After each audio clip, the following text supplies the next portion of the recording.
Let's talk about the bubble. What transpired here? Syracuse, a team that we did not feel like they're not even. I was one of the about last to correct four you in. and say the controlled environment, Mark. No.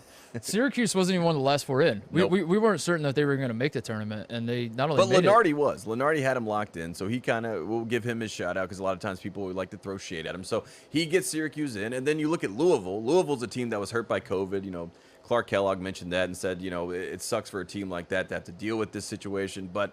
I don't know what standby looks like. That's more of my fascinating part of these four teams. What are you doing? Devontae Shuler and Ole Miss, you're just sitting around waiting for the call, and then you have to pull for something bad to happen to get in? I don't know. Do you feel like these teams that are did the committee get it right? Where did they get wrong? Who's the biggest snub? Look, because I don't really care enough about any of these teams, honestly. I mean, like, Colorado State probably, I could see them making, St. Louis, I mean, I could see them making the argument. I mean, Ole Miss, I'm happy to be here, I feel like, to be on this line, to get the recognition, to have our logo up there. Louisville, the COVID pause, you have something you can point to. You also lost to Duke, so you know why. Drake, I like them getting the bump because they had such a great season. I like the Missouri Valley getting some respect there, so that was nice. Wichita State should have been in. Michigan State should have been in. UCLA, you know, we're biased, so I'm happy to see them in, but that could have been one that could be argued. UCLA...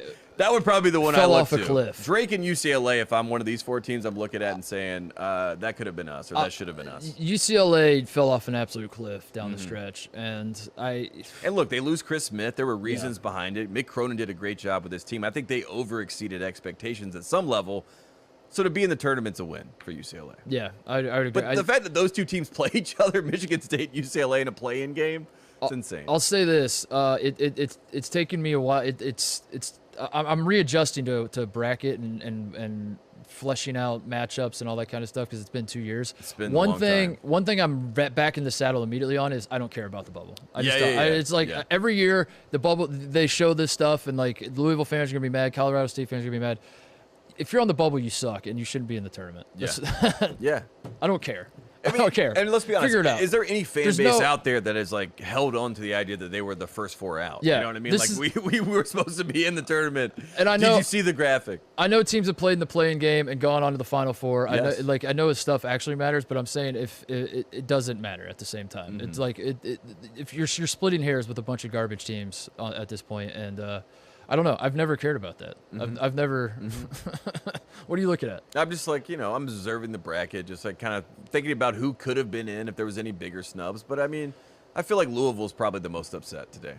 Yeah. Knowing the Louisville staff and some of those people there. I feel like Chris Mack right now is not very happy, especially after the Calipari back and forth this entire year. They had a little WWE, thing going on with this team. They had some really bad losses, though. I mean, they lost to Wisconsin by 45, lost to North Carolina by 45. Those are 8-9 seeds. So, I mean, that's all you have to say. Yeah, I mean, Carl Jones missed one of those games. So, and then you go into the ACC tournament, you say all you have to do is beat Duke, and you can't do that. Yeah. That's what I mean. Like, I can't feel bad. I like Louisville, but I understand it. It makes sense. That's how it works. Yeah. Hey there, thanks for watching Titus and Tate. For the full friend of the program experience, subscribe right below and come join us for all things college basketball. The action is heating up. Come join Titus and Tate.